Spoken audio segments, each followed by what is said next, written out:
রোজার সময় যদি হালিম না খাওয়া হয় তাহলে কিন্তু পুরো রোজাটাই অসম্পূর্ণ থেকে যায়। তো যার কারণে হচ্ছে আম্মু আজকে আমাদের সবার পছন্দের হালিম রান্না করতেছিল। তো প্রথমে বড় একটা পাত্রে আম্মু সয়াবিন তেল গরম করে নিল, তারপর এখানে পেঁয়াজ কুচি দিয়ে দিল, এবার এখানে দিয়ে দিচ্ছে তেজপাতা, দারুচিনি।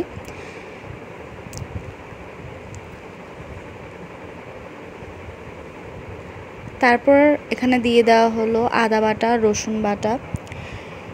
আমরা সব সময় ঘরে তৈরি করা হালিমটাই প্রেফার করি, কেননা আম্মুর হাতের হালিম খুবই মজা হয়। এবার এখানে দিয়ে দেওয়া হলো হালিম মশলা। হালিম মশলা পুরোটাই দিয়ে দেওয়া হলো, যেহেতু আম্মু এখানে হচ্ছে একটু বেশি করে হালিম রান্না করবে, কারণ আমরা সবাই হালিম অনেক পছন্দ করি। তো এবার হচ্ছে এখানে সামান্য পরিমাণে একটু পানি দেওয়া হলো যাতে মশলাটা পুড়ে না যায়। মশলাটা কিছুক্ষণ নাড়াচাড়া করে এবার হচ্ছে আম্মু এখানে মুরগির হাঁটিগুটি দিয়ে দিবে।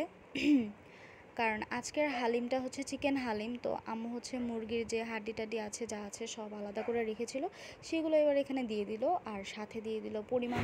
এবার এখানে যেটা দেওয়া হচ্ছে সেটা হচ্ছে হালিমের যে ডালটা থাকে, সেই ডালটা হচ্ছে আম্মু পানির মধ্যে ভিজিয়ে রেখেছিল, এবার হচ্ছে সেটা এখানে দিয়ে দিল। আর এর আগে যে মশলাটা ইউজ করা হয়েছিল সেটা হচ্ছে হালিম পাউডার।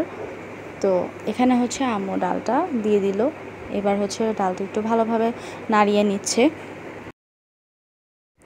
কিছুক্ষণ নাড়াচাড়া করার পর হালিমটা যখন একটু ঘন হয়ে আসবে তখন আম্মু এখানে আবারও পানি দিয়ে দিল, পানিটা পরিমাণ মতো দিতে হবে। এবার হচ্ছে আবারও একটু ভালোভাবে নাড়াচাড়া করে নিতে হবে।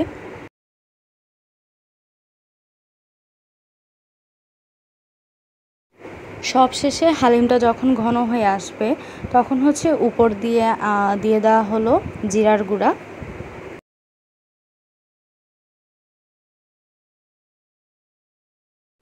এবার এখানে দিয়ে দেওয়া হলো ভেজে রাখা বেরেস্তার সাথে যে তেলটা আছে তেলটা সহ দিয়ে দেওয়া হলো। বেরেস্তাটা দেওয়াতে কিন্তু হালিমের টেস্টটা আরও বেশি মজা হবে। হালিমটা কিন্তু প্রায় হয়ে এসেছে, এবার কিছুক্ষণ হালিমটা এভাবে নাড়াচাড়া করে একটা বাটিতে পরিবেশন করলে রেডি হয়ে যাবে আজকের এই মজাদার হালিম। আশা করি সবার কাছে রেসিপিটি ভালো লেগেছে।